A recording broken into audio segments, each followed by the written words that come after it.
Get ready for the Squawking Eagles Podcast, the show that covers only the Philadelphia Eagles. Think different. Think Squawking Eagles Podcast.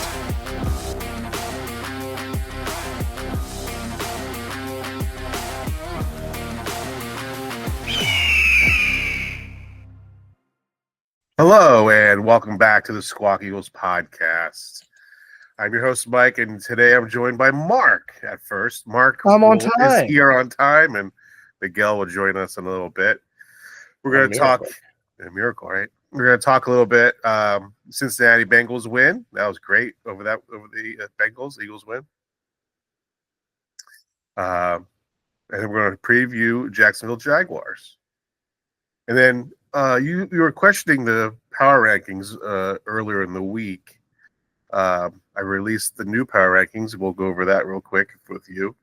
Oh, cool. I haven't checked. I'll check them out. Let me pull that up. Check those out right now. So if you want to listen to us on Spotify, give us a follow.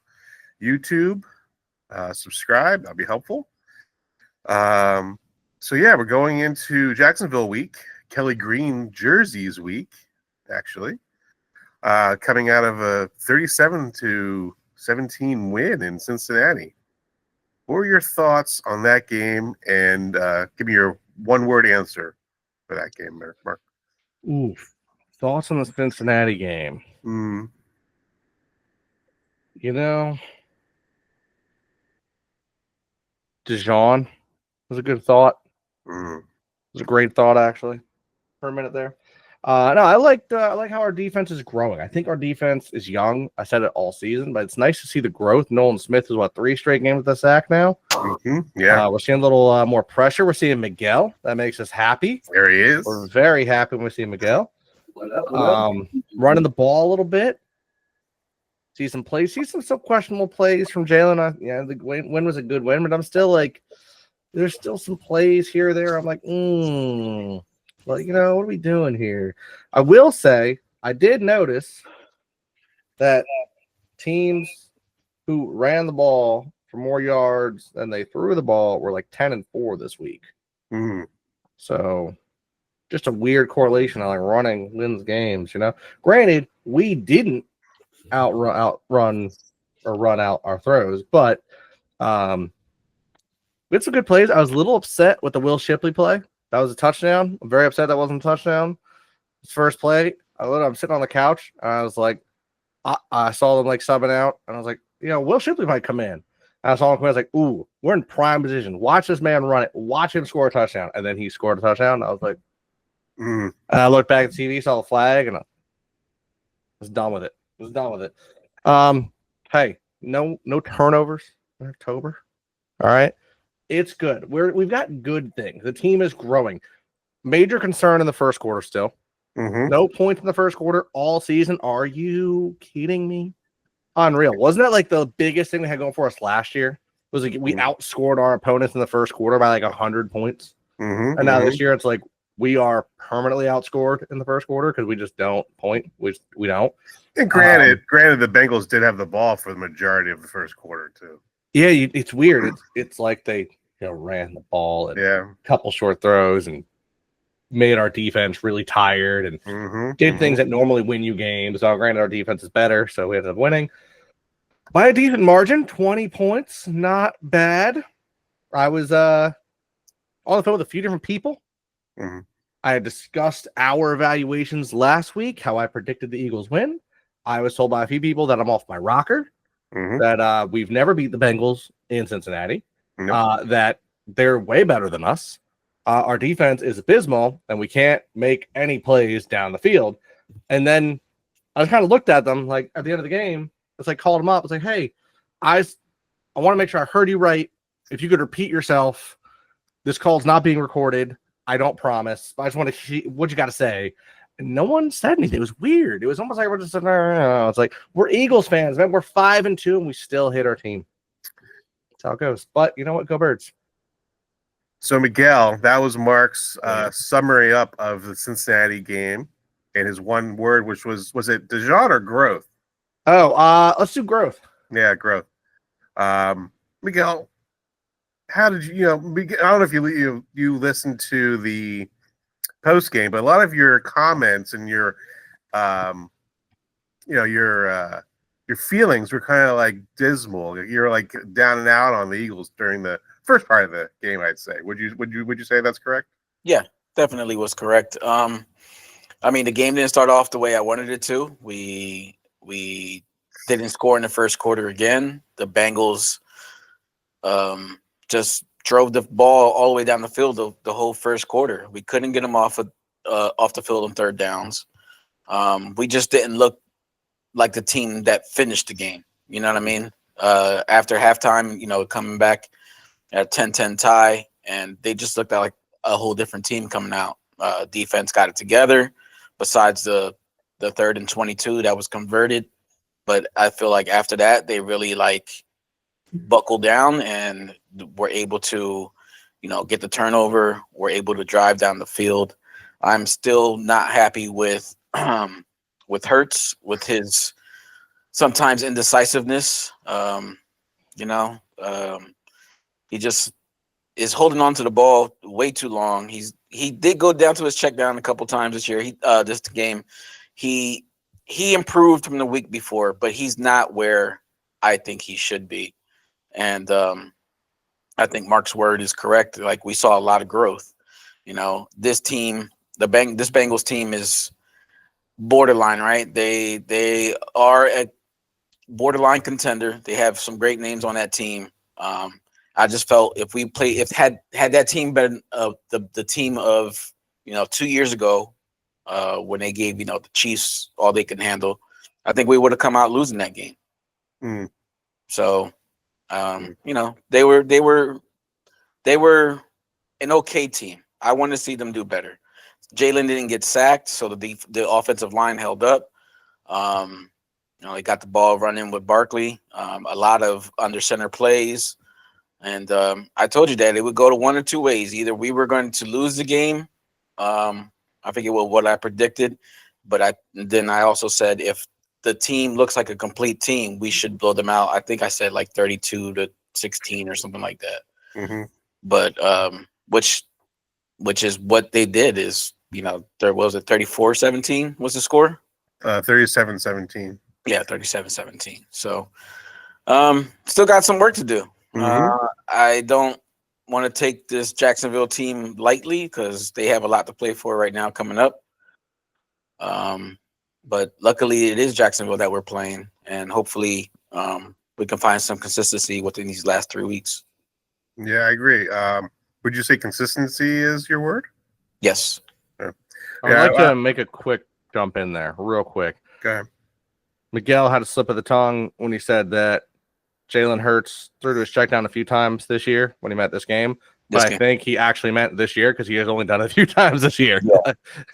Honestly, we got to think it's been something first time. It's something for the last couple of weeks that I've been complaining about. I agree. 100%. He's looking right past him. I just love how you're like, finally a few times this year, and I was like, no, that was the right word. It was a few times this whole goddamn year. Definitely. There were some things in that game, like the pass to Devontae in the end zone. That was the longest career touchdown pass Jalen has ever thrown. Yeah. It was a nice throw. Yeah. It was a nice throw. It was an even better catch because how close to the end zone it. I knew a lot of people that didn't play Devontae this week, fantasy-wise, and I talked to him. I said, that's a bad mistake because Jalen has a history of doing like an A.J. Brown week and a Devontae week. And I was like, Devontae, he's getting it this week. Yeah. I wish I put money on it. It just happened. I knew it was going to happen.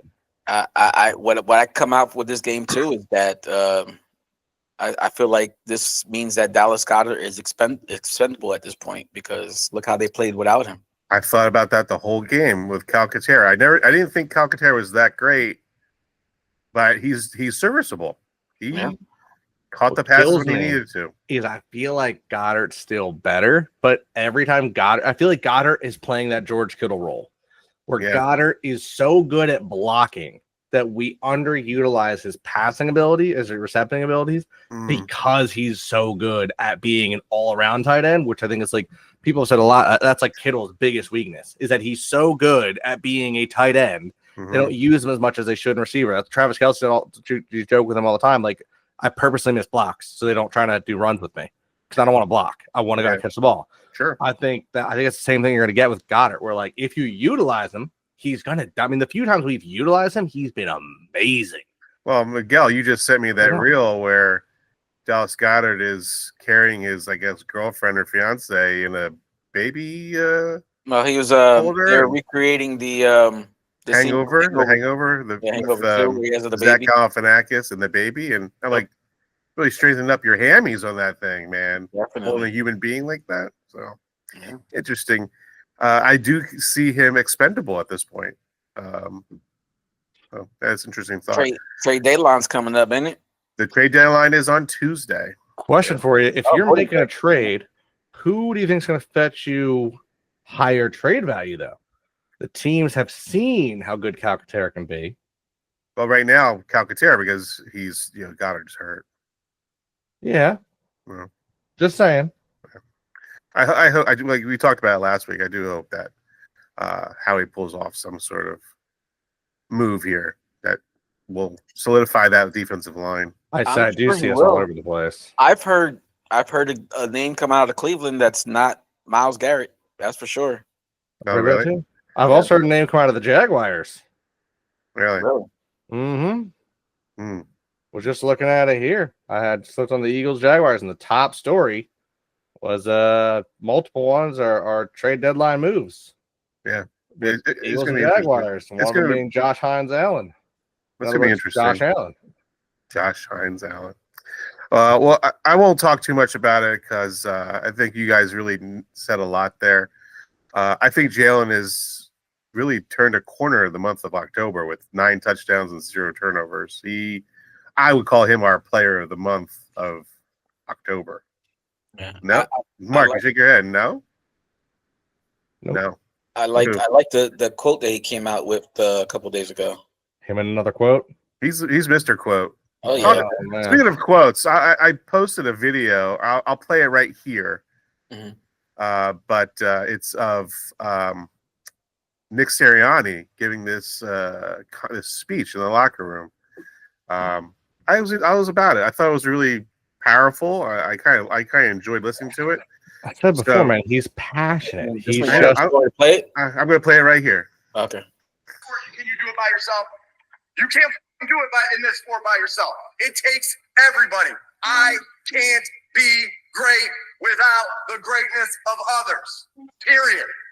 Offense can't be great unless the defense is great. Defense can't be great unless the offense is great. I can't be great without the greatness of others. It always comes down to that, right? Sometimes you, sometimes me, always us. Sometimes you, sometimes me, always us. The guy has a lot of passion in the locker room towards this team, and I think we're getting over that hump where he can get out of his own way now and make the right calls. I'm thinking that's where we're getting closer to. Any other words? Last word? Oh, I guess my word was statement. I don't know. I thought that was a statement game that the Eagles put together. I would like to make a point about that statement game. Yeah. So if I'm not mistaken, we were originally a 4:00 game. That was a 4:00 game. We got rescheduled because everyone wanted to see the 2 rookie quarterbacks. It was worth it. It was worth it. Was it? I enjoyed it. I watched the whole game. I watched that whole game. Those quarterbacks looked abysmal against each other, and I think we put on a way better show. I think the league should have been watching. I'm almost kind of glad maybe they didn't watch us. The way that Washington ended that game, though, man, that was unreal, man. That fucked up my parlay. That's how. That's a lot. That's the last. I was like, yes, Washington's about to lose. That messed up a lot of people's down. Knock the ball down. Damn it. Yeah, that messed up I a couldn't lot believe of that. people. It's weird. How many years have we heard about that? Where like, you don't tip the ball. No, you knock it down. No. Well, the guy who tipped the ball, he goes up. And goes. He was mocking the crowd. Right. He was mocking the crowd, and his job was supposed to box out Noah Brown, but he was mocking at the crowd. The play had started. They were telling him, "Hey, the play is going on," and he was out of position. He was supposed to block out Noah Brown. Yep. And he's ended up being the one tipping it to him. Which I will say, Karma's a real. What a weird week, because not only did we kind of beat down on Cincy, Washington wins by the skin of their teeth to end the game. The Packers only scraped out a win to the Jags, which is mind blowing. The Rams beat the Vikings. The Browns beat the Ravens. How much hell did we get as Eagles fans last year? By the way, I called that struggled against the Browns. And then the Browns come out next week and beat the number one team in most people's rankings. Yeah. I would have never guessed that. I said Deshaun Watson was going to eat some W's. He did. And I called the Jets losing again. Well, they won tonight. That's not too hard though. No. The Jets. It is crazy. The Jets won tonight though. That was unreal. I did not expect that. Yeah. I won. I bet the money line on the Jets. I won. Somebody. Nice. Look at you. So moving on to Jacksonville. Mm-hmm. 6. I want to also say you said that you don't think Jalen Hurts was our valuable player of the month or player of the month. No. Who would you say it was? Barkley. Saquon, my guy. Yeah, that's 2 months in a row. Saquon runs the ball. We win the game. Okay. Yeah. Okay. Oh, and the quote that Hurts said was a fool is not a fool for making a mistake. A fool is a fool for refusing to learn. I'm going to learn from the things that went wrong last year. Okay. Yeah, he is a good quote, man. I just want to put it out there real quick. Not the time to say it. You're going to learn from the mistakes you made last year. Now, we're 7-8 weeks into the season. 8 weeks in. My guy. Well, there was talk coming out of the locker room. I don't know if you heard from Baldinger. Baldinger came out on the WIP and was saying that he works out with Lane Johnson, and he says that things have changed because people on the team or players on the team have spoken up about how they're playing with the offense and they needed to make some changes. I'm guessing last year they just all stayed quiet and just put up with the play calling, and I'm guessing this year Jalen finally stepped up as a leader and said, "No, we got to make some changes," along with the inner circle. I hope some people did, because I will say I know that's one thing. I heard an interview with Swift where someone asked him about his utilization in Philly.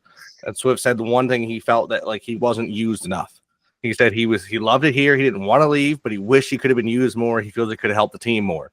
I hope Saquon, being a veteran, has a little more voice in that locker room, has been able to be like, yo, guys, run the ball. Our O-line is amazing. Yeah. I'm Saquon.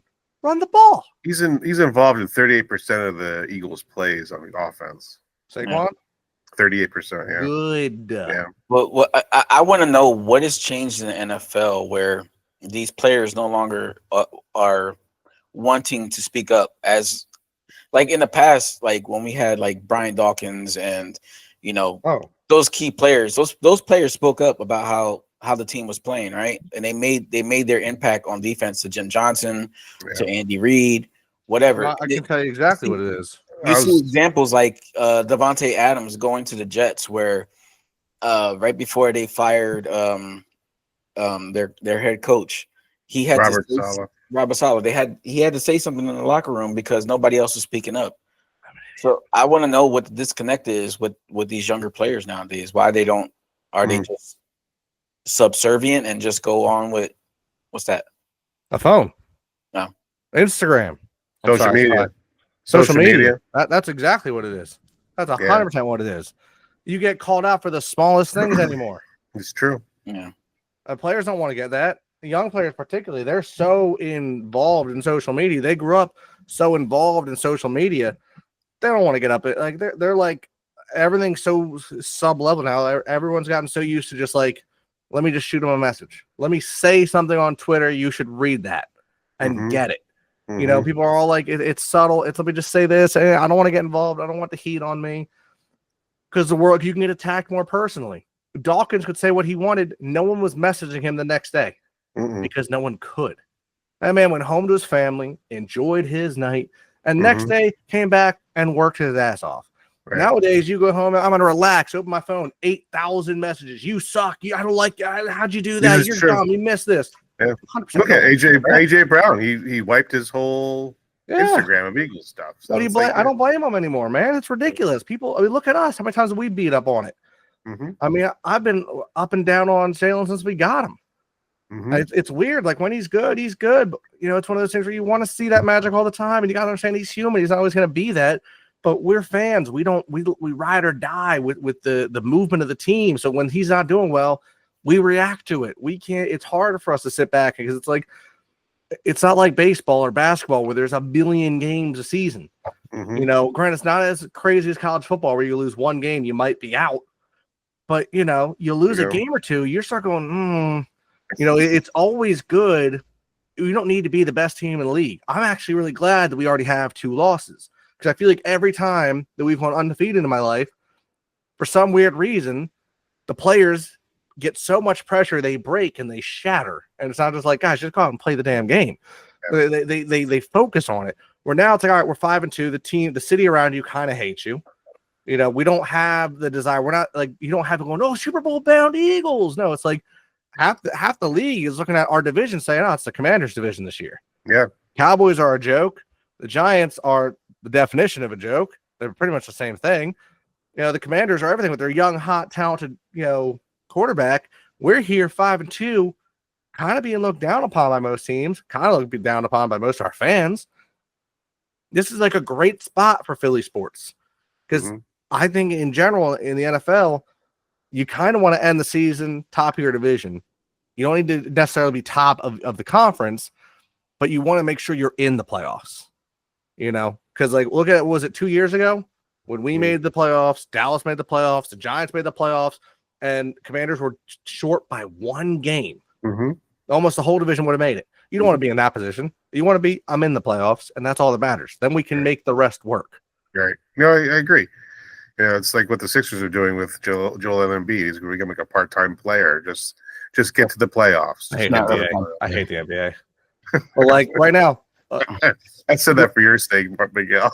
Yeah, I'm just so sick of Embiid already. Like, dude, I'm sick of the NBA. You played the Olympics this year. You should be in physical. You should be in the prime physical shape because you worked out with the Olympics. Yeah. You got to work out with LeBron. You got to work out with the top stars of the NBA, and here we are. LeBron was able to start his game. Yeah, and all the other Olympic people are playing, and here we are. We're waiting for you to get healthy. I knew that was going to happen. I knew. Hey, you know what? Maybe it's just saying there's too many games in basketball. Yeah, because it's just if the players don't care enough to play the whole season, it's soft. It's gotten weak. I'm done with it. I'm done with the whole sport. But to go back on it, I will say it's one of the, if I could just transition for you with how we performed and the stats and where we are to the power rankings. Yes. So I was a little annoyed with your week 8. That looked weird to me. Okay. Because yes, the Chiefs are undefeated. I get it. Yeah. They're a good team. And the Ravens have looked good. But the Lions have gone like 4 straight weeks of annihilating people. Now, granted, after everything I just said, I have a feeling come January, the Lions might have a bit of a pitfall because of they're just destroying people. It's not, they're not games, they're college games in the NFL. They're blowing people out by absurd numbers. And I don't even know how it's happening. I mean, if you look at last week, when they played the Lions, 52-14, right? Jared Goff had 15 passes for 85 yards. Yeah, Jahmyr Gibbs had a great game, 127 yards and a touchdown. That's a phenomenal game. But Sam Laporta was leading receiver, 48 yards. Raymond, 14 yards. Brock Wright, 8. Amon-Ra St. Brown, 7. And you're putting up 52 points? Yeah. What is happening over there? Their defense, even without Aiden Hutchinson, must be strangling teams. Yeah, I just put out the week 9. This week. I like this week. I got Lions are number 1, Chiefs 2, Commanders 3, Bills 4, Eagles 5, Packers 6, Texans 7, Ravens 8, Steelers 9, Falcons 10. Interesting that you don't have Tampa Bay on there. Didn't they just beat the Falcons? No, they lost to the Falcons. Again? Yeah. Oh, no, they beat the Falcons the first time. They lost the Falcons. That's why the Falcons are there. Because the Buccaneers, honestly, that's the most interesting game for me this entire weekend. Buccaneers Chiefs. Yeah, it's gonna be a good game. Because who have the Chiefs played this year to be 7-0? I don't even know who they play. They played the Bengals. They played the Ravens. They won by a touchdown. Okay, I get it. They played the Bengals, who don't look great. Mm-hmm. They played the Falcons, who early in the season didn't look great. They beat the Chargers by a touchdown. They beat the Saints, who at this point don't look great. They beat the Niners, who don't look great, and they beat the Raiders by a touchdown, who don't look right. No team they've beaten, with the exception of the I guess Ravens and Falcons at this point, have winning seasons. Like it's Monday. I think it's Monday night game, isn't it? It is. Now, granted, it's Monday night. It's Mahomes, so we all know he has to win. It's illegal for him not to. However, I feel like if any team were to go in there and ruin their day, the next couple weeks will be telling. Buccaneers, Broncos, who have started to develop weirdly, as I said at the beginning of the season, and the Bills, who I honestly just had no belief in this year. I am confused. Yeah, they got some good pieces. I got Amari Cooper now. That helps out. Jacksonville Jaguars, your team, Miguel, rolling up into Kelly Green week for the Eagles. Yes, sir. What do you say? Could this be a trap game? It could be. I mean, it definitely could be. It's nice to know that Jalen Hurts is focused on it, because the media forgot to ask him about Jacksonville's defense. So, he's focused on it. I feel as though, like I said earlier, Dougie P and that team, they're all fighting for their jobs right now. So it's going to be a tough game. And like Jalen said, that defensive line is nothing to sleep on. Mailata's still going to be out this game. I know Lane was hurt for a couple plays. Who knows what his health really looks like right now going into this game. We still got Mekhi Becton, who's still out with concussion protocol. I'm not sure if he's going to start. So, there's things that could be worrisome. We could overlook this team looking ahead to, I believe, Dallas is the next game. Correct. So, question for you, though. Do you overlook a Dallas team, or do you look forward to a Dallas team that's performing this poorly without a single win at home this season? Dude, I mean, I think we've had this conversation every year of the podcast.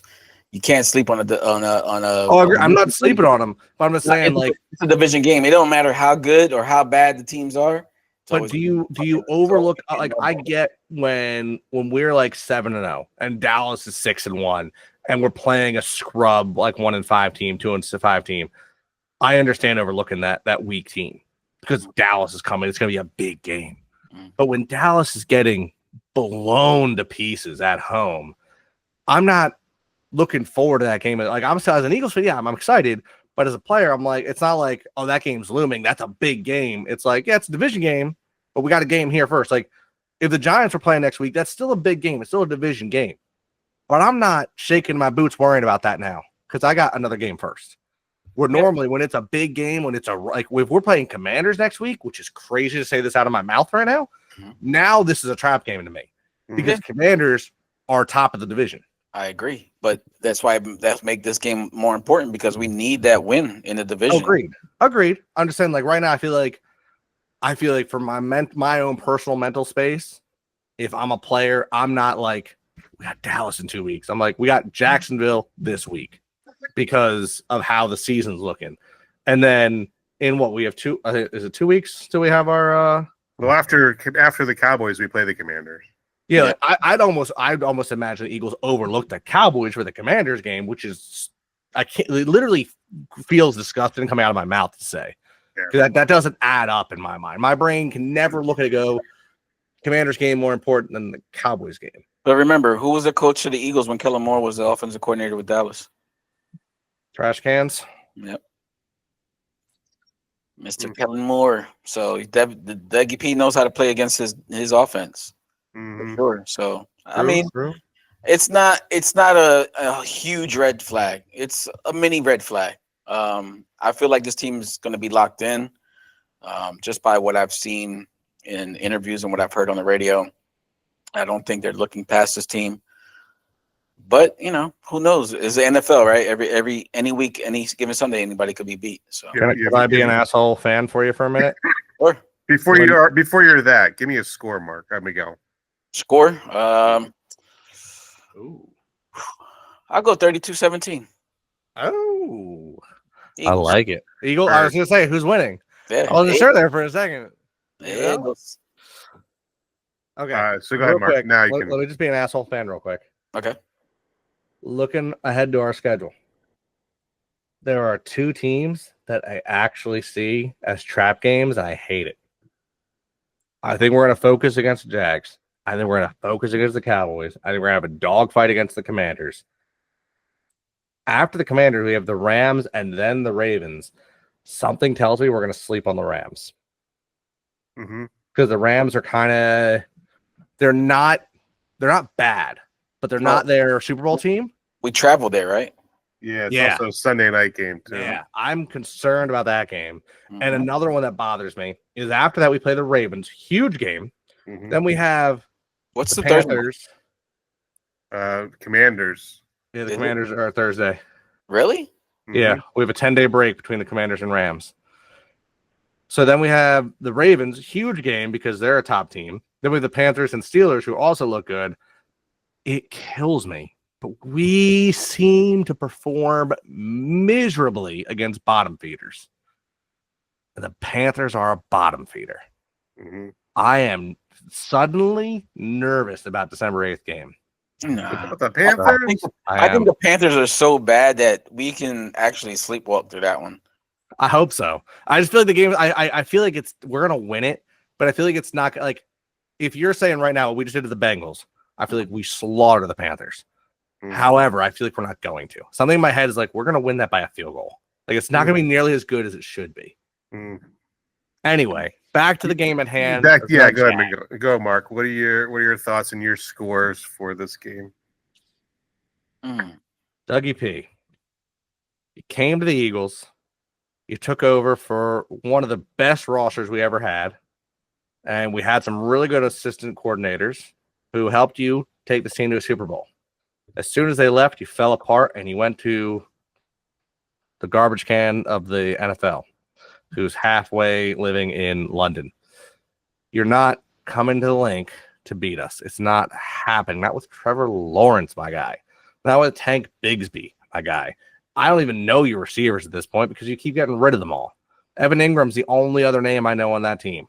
And Josh Allen, that's defense. Look, Josh Allen's a great defensive lineman. Their defense line's pretty good.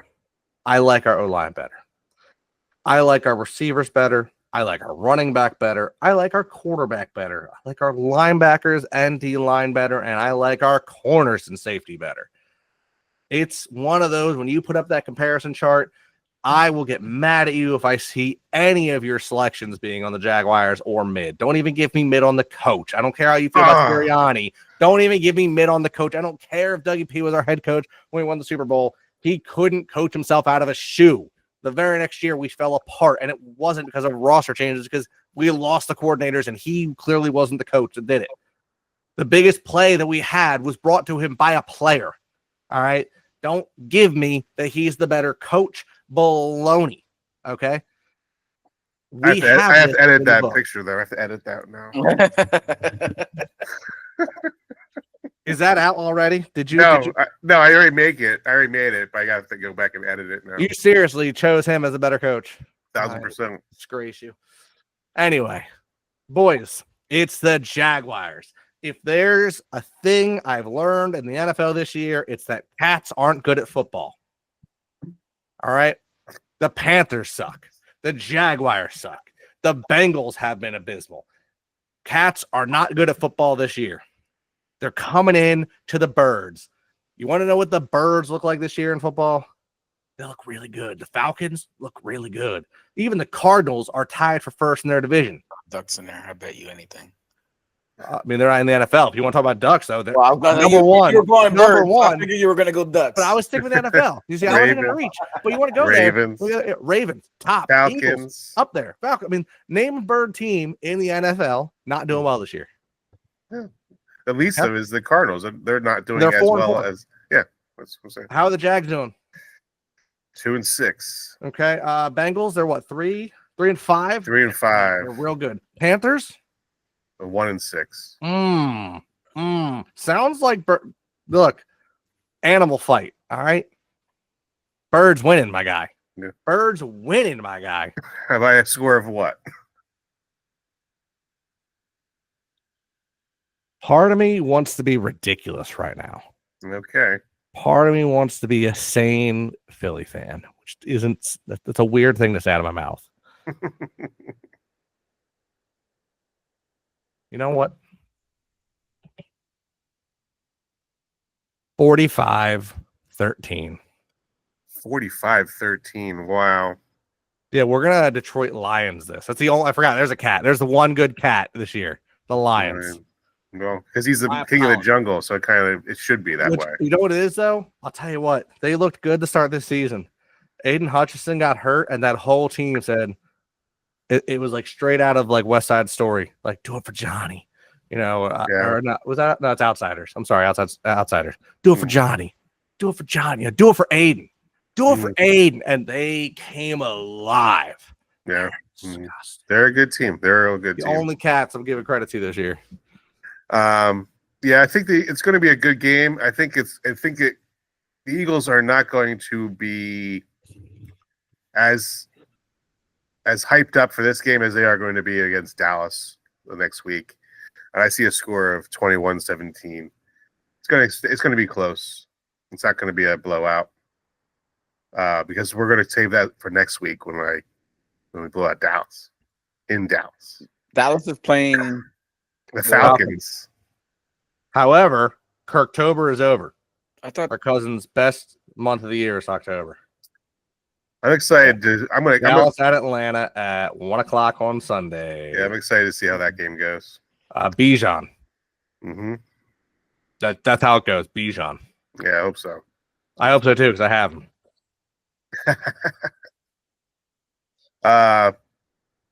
Yeah, so there it is.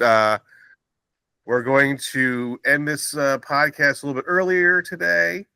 I got nothing else to say. Mike's tired. We're all tired. It was a trick-or-treating night. He's trying to go play Call of Duty. No, I'm going to go play Call of Duty. I just finished playing Call of Duty. I'm going to bed. Killing zombies. Level like 32, 31, something like that. Man, I can't pass level 13. Wow. I've been playing solos, so go figure. Oh, yeah, I played squad tonight, so yeah. Solo is difficult. Yeah. All right, guys. You know how we do. EAGLES. Eagles. Go Birds. Hey, Mike. Let's hit him with some animal music. Hit him with that circus music.